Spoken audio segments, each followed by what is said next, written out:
were thrown into prison in a large Muslim country for talking to Muslims about Jesus. In most of these countries, which are predominantly Muslim, one cannot go and freely talk about Jesus without fear of prison or even death. Question: how can Islam be true if it cannot stand up in the marketplace without the protection of gun or prison?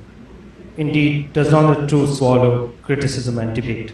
See, the question is quite a rhetoric one about Muslim governments, their policies with regards to people coming in and perverting their people. From the point of view of the Muslim, is a perversion. From the worship of the one true God, people want to take away our children and worship human beings, created beings. To us, it is the highest form of blasphemy. Worship, instead of worshipping God, worshipping his creation, creatures. So if the governments are trying to defend, I'm not defending them, but I said if they are trying to defend in the best interest of the people, that is their business. But now, at the same time, it also poses another question from my side, that the Christian missionaries, you'll have to now acknowledge that they're using deceitful methods. Deceitful. Look at this. Look at this. This book here. No Muslim child will ever think that this is Christian. Look at this. Al-Kitab, Arabic calligraphy. You see, deceiving the Muslims in the guise of Islamic book. This. At close view, if you have, you see, how easily the Muslim is being taken up by this. Al-Kitab. This calligraphy is Islamic, but actually is the Gospel of St. Matthew.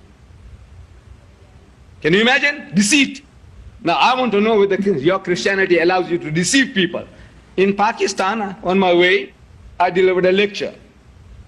While I am walking out, people all around, they surround me, they're shaking hands, congratulating me. A small boy, about 12 or 14, he comes to me and he presents these three to me. This. Look at this. He presents this to me. I take it. I felt like kissing it. That's our habit. Allah's kalam, if we come across, we kiss it, but the crunch was too great. People, so I put it quickly in my pocket. For about 3 to 4 days, I had no chance of taking it out. Believe me, I'm not exaggerating. I'm moving from place to place. I have no time. When I go to the hotel, I'm tired. I take off my jacket and throw it down one side. Then in Abu Dhabi or somewhere, I took it out and put this on my table next to the bed. Still, I'm not looking what it is. Then now, to move further, I said, now let me weed out all these papers that I've collected. And I start looking at this.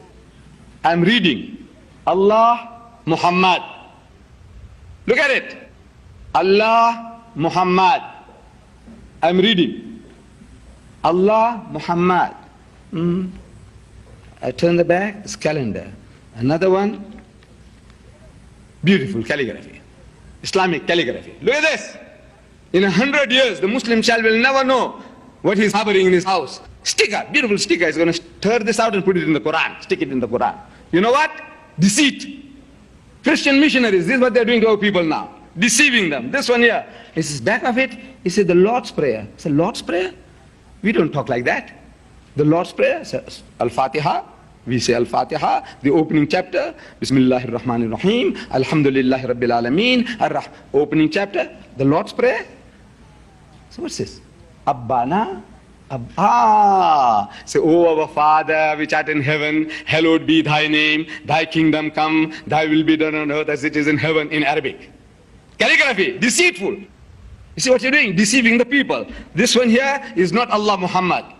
For a week, I couldn't see it. Look at this. Everybody says Allah Muhammad. Am I right? What do you see? It's not Allah Muhammad, it's Allah Muhabba. God is love. Deceiving people. I ask you, my brother missionary. You see, you're protesting. I said, look, is this your way of propagating your faith? If you have something good, why don't you go out openly and talk to them? Give them your calligraphy, your language. Why? What are you trying to catch fish with? What are you doing now? Deceiving people. And here, another one. Coming from Ghana, a letter addressed to the Arab countries. I must read it to you. What they are trying to do now. They're sending parcels, literature, into Muslim countries. And on the top of it, they put rubber stamps. This is asking now, do you think that if I send you bigger parcels, about twice or thrice the sizes I sent you with our franking stamp, which has the name Islamic Madrasatul, I don't know what it really means. But as soon as the postman, the government man says, is there Islamic madrasatul inside? Your religion allows you to deceive people like that? In the guise of, Jesus Christ truly described them. He says, beware of false prophets who come to you in sheep's clothing, but inwardly are ravening wolves. They're trying to deceive you. You must be beware of them. So, brother, I'm not defending my Arab brothers. In Pakistan, you have the freedom there. Pakistan, your missionaries are making inroads. In Bangladesh, you have the freedom there. In India, you have the freedom there.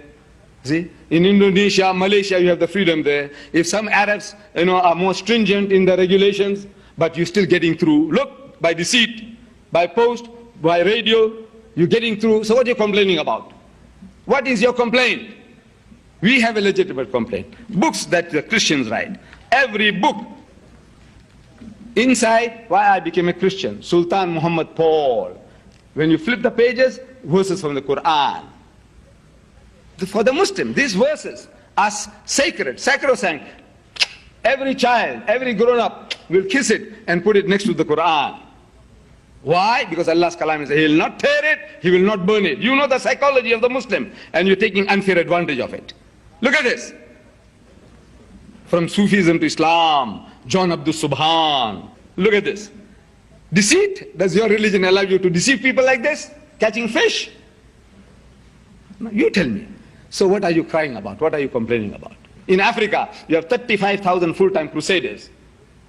Jimmy Swaggart, he's boasting that he's getting through to 22 million Muslims through his radio says 22 million. I'm asking, what are you crying about? Please. Don't, bashful maidens, when you do the things, you're hurting the people's feelings, you're trying to steal our children, and now when somebody tries to do some type of protection, you're wailing like a woman. Please don't do that.